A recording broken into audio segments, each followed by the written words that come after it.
Okay, back to toes to bar. Um, we're going to continue this sequence. I think it works pretty well. I've heard some good feedback from you guys. Um, at least I haven't heard anybody say it's sucking horribly, right? So I guess that's a good sign. Uh, Remember, the movements build on each other, right? You can't do a kipping toes to bar without your knees coming up towards your chest, which would be a kipping knees to chest. You can't do a kipping knees to chest without a kip, right? Then it would just be knees to chest. It wouldn't be a kipping knees to chest. So remember, each piece builds on the previous. So it's super important to make sure the simple parts are really good. So if your kips feel kind of and sloppy and icky, it's in our best interest to repeat some sets. So if you have like two sets, your first two sets you're not very happy with, you're better off redoing two of those sets and taking a little longer or taking a little bit off at the end of the workout than just kind of rushing through it and moving on.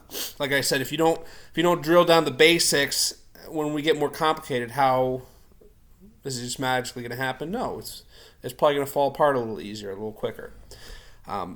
As you bring your knees up higher, your feet up higher, your toes towards the bar, that sort of thing, your kip does need to become more powerful.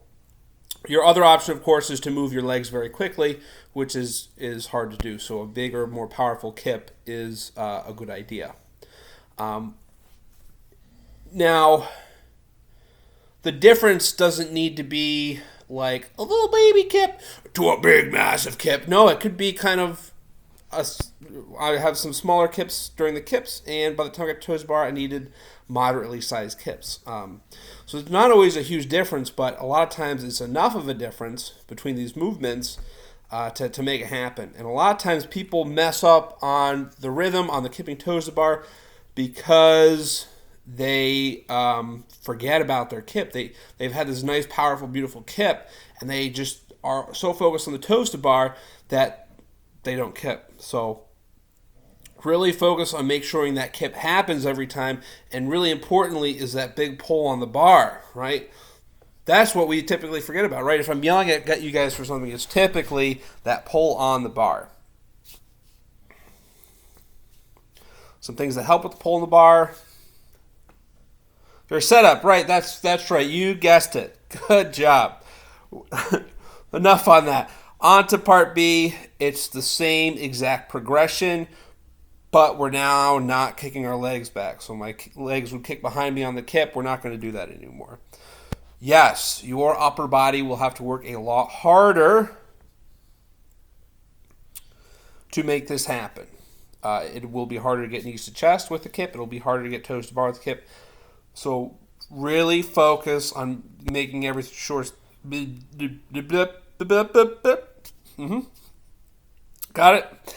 Really work hard on making sure everything is set before you start and that you are pulling on the bar with your upper body, with your upper back as powerfully as possible.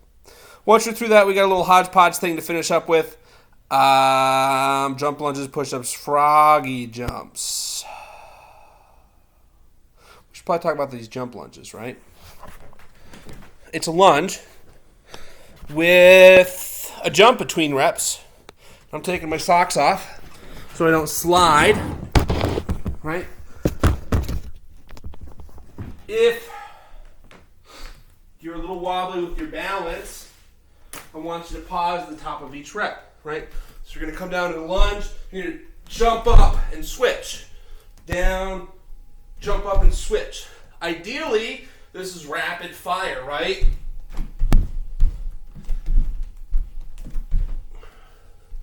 If you're feeling wobbly, it's probably in your best interest to start that first round with the pause on the top. The big thing is we want to explode into the bottom of the lunge, leap into the air and switch our legs and land. Push-ups. I'm not going over push-ups, guys. Maintain that plank position. Chest should gently touch the floor. If your belly or your nose touches first, you're doing something wrong. So if your belly touches first, you're sagging at the hips. If your nose touches first, pushing your hips up. Chest. But Brendan and I have a big belly. So do I. You'll be okay. Last one, 10 frog jumps. It's a broad jump and a front squat. They got together one night. They're at the bar, a few too many drinks, yada, yada, yada. We got frog jumps. So you're starting in a squat. You're leaping forward. You're exploding out of the squat, leaping forward, landing, and sinking back into that squat. Again, you can do these one at a time, like we talked about the jump squats, especially if your balance is a little off, your rhythm's a little off. But the goal is rapid fire, right? We squat down, we explode, we land and we squat down, we explode, right? And if you do it that way, your legs are really going to light up, and you'll be like, fuck you, Brennan, we hate you, let's never do these again, or something like that. That's what I assume you guys will say.